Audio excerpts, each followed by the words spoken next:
stormy night, the kind where the rain slashes against the windshield like ghostly fingers seeking entrance. Thunder roared like a vengeful deity, and the wind whispered ominous secrets. I found myself alone on a desolate stretch of road, surrounded by a thick curtain of trees that seemed to loom over me like ancient sentinels. As I gripped the steering wheel, my knuckles turned white. The only company I had was the rhythmic beat of the rain and the occasional flash of lightning that illuminated the eerie landscape. I questioned my decision to take this desolate shortcut home, but my gas gauge hovered dangerously close to empty, leaving me with no other choice. The road seemed to stretch on forever, each mile feeling longer than the last. The forest on either side of the road was so dense that it swallowed the feeble glow of my headlights, and my imagination began to play tricks on me. Suddenly, the engine sputtered, and the car jolted to a halt. Panic set in as I tried to restart the engine, but it remained stubbornly silent. The isolation of the forest pressed in on me like a vice, and the howling wind outside seemed to mock my predicament. With a resigned sigh, I stepped out into the inky darkness, armed only with a feeble flashlight. The rain was relentless, soaking me to the bone within seconds. I popped the hood, and as I fumbled with the engine, a distant sound echoed through the forest, a haunting melody that sent shivers down my spine. I hesitated, listening intently. The melody grew louder, a mournful tune that seemed to carry the weight of 1,000 sorrows. My heart raced as I followed the sound, my flashlight cutting through the rain like a beacon in the abyss. As I ventured deeper into the forest, the trees closed in around me like silent witnesses to an otherworldly symphony. The melody led me to an abandoned graveyard where weathered tombstones stood like solemn sentinels. The air was thick with an otherworldly energy, and I realized that the song was emanating from an ancient mausoleum. With trepidation, I pushed open the creaking door, revealing a chamber bathed in an eerie, ethereal light. The source of the haunting melody became apparent. A ghostly figure, draped in tattered robes, was playing a violin with ethereal skill. The ghostly musician turned toward me, and its hollow eyes bore into my very soul. It spoke without words, its voice resonating in my mind, recounting tales of sorrow and tragedy. It was the spirit of a long-lost lover, forever bound to this desolate place. As the last note echoed through the chamber, the ghostly figure faded into the shadows, leaving me alone in the silence of the mausoleum. With a newfound determination, I retraced my steps, my car miraculously roaring to life as if the encounter had never occurred. To this day, I cannot erase the memory of that night drive from my mind. The haunting melody still lingers in my ears, a reminder that sometimes the most terrifying stories are the ones that find you in the heart of the unknown. So beware, my friends, for the road less traveled may lead you to encounters beyond the realm of the living.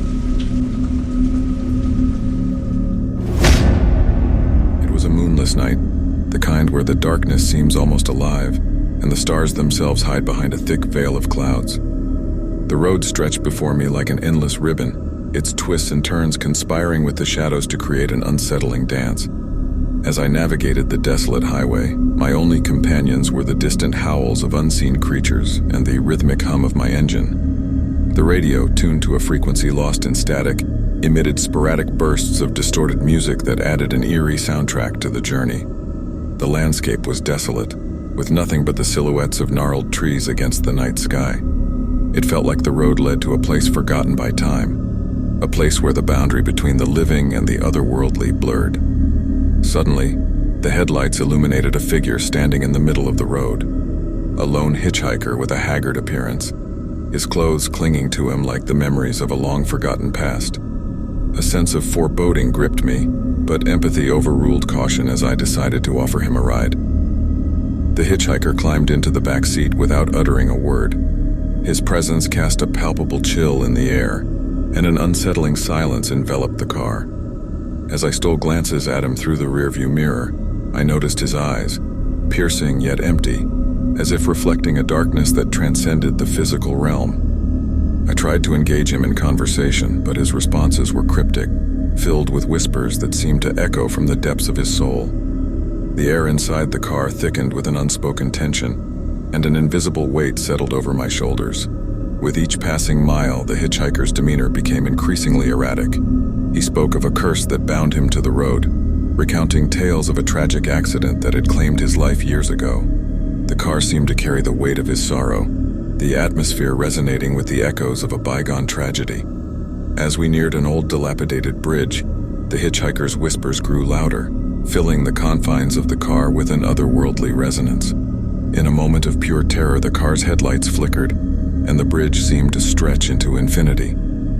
I slammed on the brakes, the car skidding to a halt at the edge of the bridge. The hitchhiker vanished into the night, leaving only the echoes of his haunting whispers. The air, once heavy with sorrow, lifted, and the world seemed to regain its sense of normalcy. Shaken to my core, I continued the journey alone, haunted by the encounter with the spectral hitchhiker. The road ahead stretched into the unknown, a path fraught with the echoes of a tragic past. And as the first light of dawn broke on the horizon, I couldn't shake the feeling that, on that fateful night drive, I had traversed the thin veil that separates the living from the spectral shadows that linger in the darkness.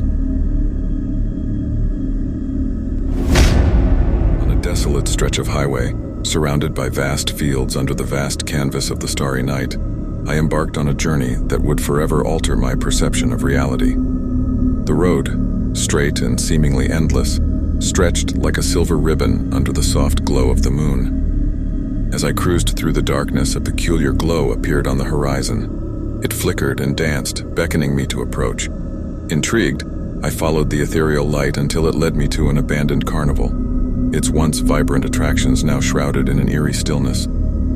Against my better judgment, I stepped out of the car and ventured into the carnival grounds. The air was heavy with the scent of nostalgia, mingled with an undertone of something indefinably unsettling. The rusted swings creaked in the wind, and the carousel, frozen in time, emitted a haunting melody as it turned in slow, phantom rotations. In the heart of the carnival, a lone figure appeared, an old carnival barker dressed in tattered finery. He beckoned me toward a dilapidated tent, the entrance flapping open in the night breeze. Against all reason, I entered. Inside the tent, the air shimmered with an otherworldly energy. The barker spoke of a mystical carnival that existed beyond the boundaries of time, a place where the spirits of long-forgotten performers continued to revel in the joy of the spotlight. He handed me a weathered ticket and gestured toward a spectral Ferris wheel that materialized before my eyes.